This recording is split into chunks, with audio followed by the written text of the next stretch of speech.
Hello, this is an important message from Miami-Dade County. Pelican Harbor Marina is now closed.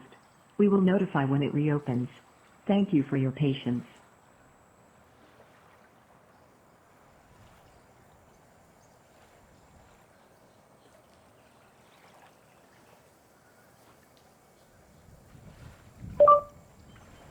Hello, this is an important message from Miami-Dade County. Crandon Park Marina is now closed. We will notify when it reopens. Thank you for your patience.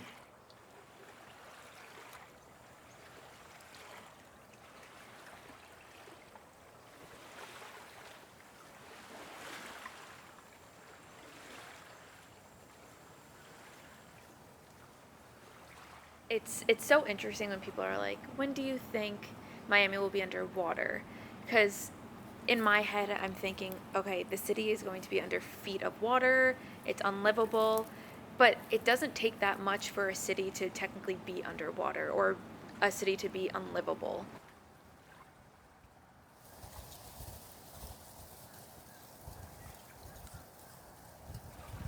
I think the idea of Miami being underwater, it's the imagery that we see in our mind is the city underwater. But I think the sad reality is that it's going to be a very slow process, and it's going to hurt a lot more people than even what we imagined, because, you know, people are going to get displaced, and particularly it's going to worsen economic inequality. In terms of having a city that's livable, I truly think that if the way that Miami keeps going at the rate that it is, I don't see that by 2100, I don't think people can really get around here in a way that's what we're seeing now, in terms of like being able to drive all the time or being able to get groceries and walk outside all the time. I think it's obviously going to be very hit or miss with what's happening in the climate system, but overall, I don't see Miami being able to sustain itself at the rate that it's going now. Climate change is seen by a lot of people as a problem for the future, but climate change is happening today. The impacts of sea level rise, we're feeling them. We're seeing king tides getting worse, and what we call, clear day flooding happening more frequently. And you don't necessarily have to see it with just rising water. There can be issues, again, with your water supply. How do you get clean water? You can't get that if your water table is being inundated with salt water. So that becomes a very tricky situation in terms of having people live there because they don't have the resources to live there any longer. And I see now, even in Brickell, when I was living there a few years ago, a rainy day can just absolutely stop a city from working. Even if there's no rain and it's just a king tide event or a high tide event, you can see the flooding happening that makes it unpassable for people to go through. The entirety of Miami will not be underwater.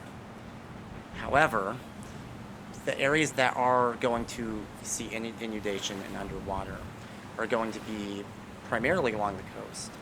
And it doesn't take the entire city being underwater for people to feel like they're underwater. They keep bringing up this idea of putting up seawalls and creating pumps to push out water, but after a certain point, there's only so much that you can push out, and where does that even go? Or you're going to have to displace that to somewhere else, or your beaches are going to become just inundated with water and you don't have any beach left. So I do see that in the next 80 years or so. I don't see Miami being able to sustain itself the way that it is now.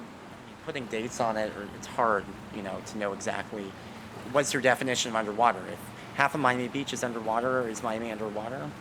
But I think in general, when I think of underwater, I think of when does it become almost impossible to sustain development and sustain a good way of life here. And we're already unfortunately seeing cost of living and other aspects of living in Miami getting harder. I mean, we're only going to see that From here on out, it's just honestly going to get worse. I don't think there is a way for it to get better unless people start making some changes.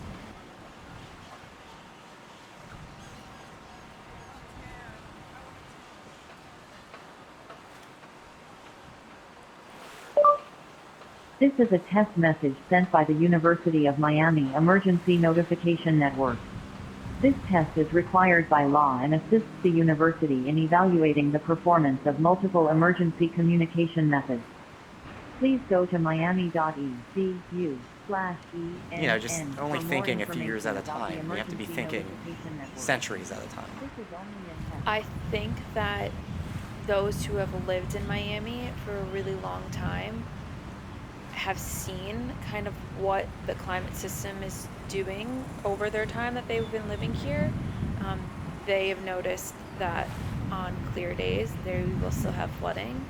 They have I think noticed the that people who live by here the are making water, decisions do not- know this is sometimes happening. not even by the water. Whether or you not still there's get a that willingness flooding, politically to call it just climate from change, rain events I'm or not sure. from high If tides. that, And and so I don't feel like think those who have some lived people are not here willing to for use quite that some term, time but have people a know general it's happening. understanding that I even There see are that many where it's parts of Miami changing. Beach, I'm not where I necessarily live, sure. particularly that the it's west side of Miami climate Beach, change, and so where I you don't know see time and time again when we look at sea level rise theoretical projections, wise, we're but I seeing do that a feel lot of like these people who have every properties single day, for a which while is going to definitely be inundated puddles on with the water side, as change if there's a happens. storm, it's impassable. Yeah, we're I also don't seeing think a so. They lot actually of have developers, redid the investors entire street to have who ways are sloping putting downwards money so that there's and drainage time and that's building also properties. more beneficial. And They're part also of that, I stuck think, installed I water don't think that lines there's developers but necessarily I also believe that the people who are don't moving believe down that here, climate part of change me is is happening. like, I just don't think they there's maybe a wanted to sense do that something about this it, is and something so that that's will how they happen. came. But I don't Yeah, think not that's that underwater plan of right action. now. They But think then that after a people decade, don't feel I don't think urgency, that, so I do there were something. things But that you could have done you have to do years something ago now that if you want to would have been prevent able for them in that things way. So that that's could why I happen. place looking at water. Yeah, matter,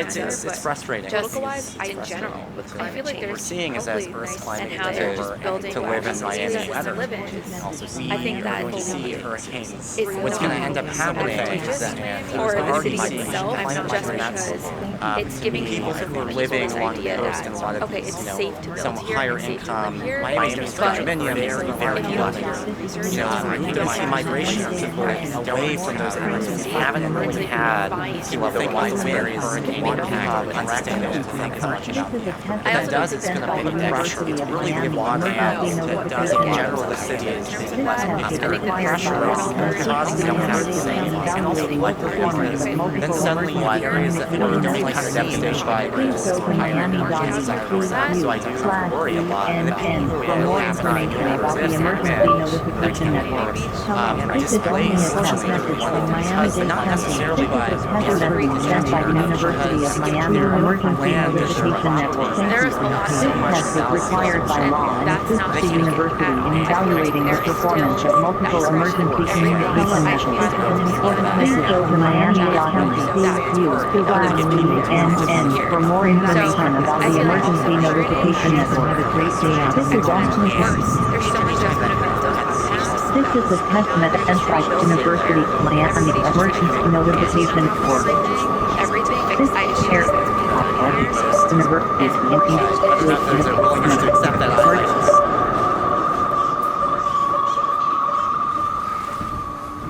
just because we haven't done things now, everything we do right now and in the future is going to help. I don't want people to feel like climate despair.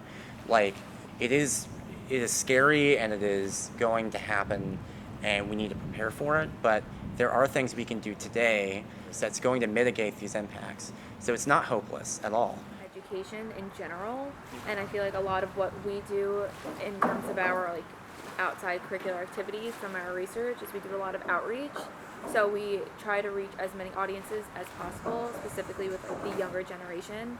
The best time to start climate change and mitigation is probably 50 years ago. The second best time is right now. I think the changes we need to make are on a societal level, and so a lot of that is just holding our politicians accountable for considering climate change and doing things about climate change.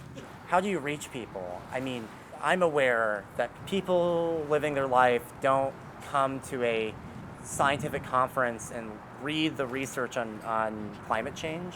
The audience is not just other scientists, it has to be people.